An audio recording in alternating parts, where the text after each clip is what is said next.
सखी सावली काव्यांजली। अहो काव्या कुठं असेल आणि विशू का नाही आला अजून? माझ्या जीवाला नुसता घोर लागलाय। मीनाक्षी काळजी करू नको, अगं इथे बाहेरच असतील ते। थांब मी बघून येतो।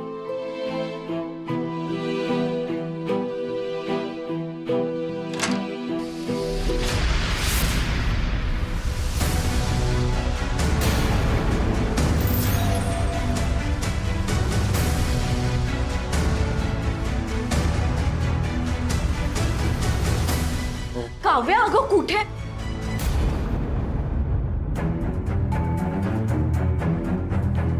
विशू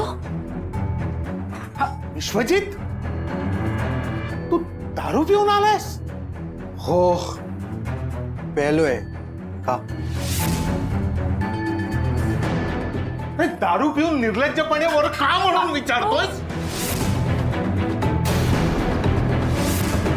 दिवसेंदिवस कुठे वाहवत चाललाय कळतंय का तुला? अरे आम्हाला कुठे तोंड दाखवायची सोय ठेवली नाहीयेस तू। विश्वजित, अरे लाज वाटते का तुला असं वागायला? हेच संस्कार केलेत का तुझ्यावर? असा मुलगा असण्यापेक्षा नसलेला बरा। आज तर यांनी सगळ्याच मर्यादा ओलांडल्या आहेत।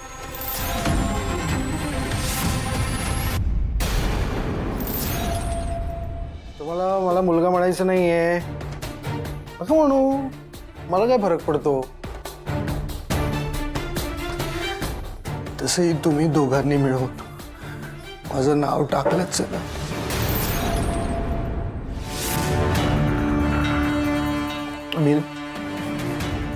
मी आता मरायला जात होतो, हिम्मत नाहीये ना माझ्यात, म्हणून मी हे सगळं विसरण्यासाठी दारू प्यायलो। बघितलंस ही काय पद्धत झाली बोलायची? म्हणून मी दारू पिऊन विसरायचा प्रयत्न करतोय। आता बरोबर आहे पद्धत? बाबा जाऊ दे ना, आपण आत्ता त्यांना काहीही बोलायला नको। बाबा हो, आपण सांगू ते ऐकण्याच्या समजण्याच्या अवस्थेत नाही आहेत ते। ए काय ऐकून काय घेत नाही? काय मी ऐकू शकत नाही? काय ऐकण्याच्या अवस्थेत नाहीये मी? काय ऐकायचंय तुम्हाला ना सतत काय ऐकवायचंच असतं। मी ऐकण्याच्या सारखा ऐकवायचंय ना,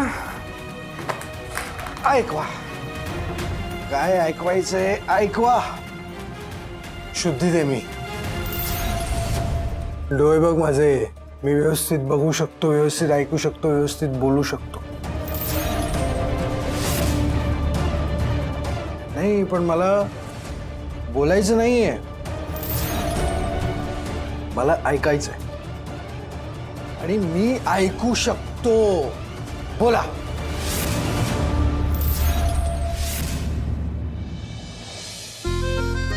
मला आत्ता ऐकायचं आहे।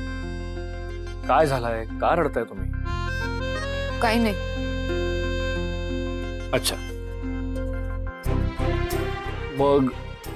मग हे डोळ्यातलं पाणी कांदा चिरल्यामुळे आहे का? का नवऱ्याच्या आठवणींमुळे?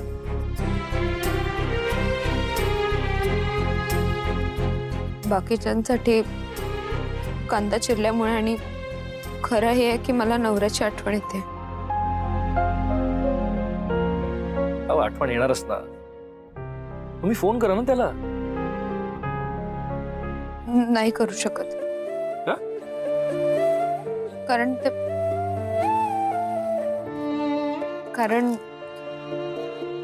ते जिथे आहेत ना तिथे नेटवर्कचा प्रॉब्लेम आहे, आणि तसे ते कामात असतील ना आता, म्हणून माझ्या मनातलं त्यांना कधी कळेल याचीच वाट बघते।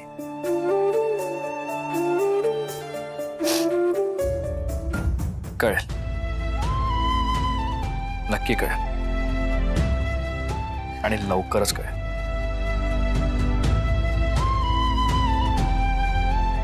मी त्याच दिवसाची वाट बघते प्रीतम।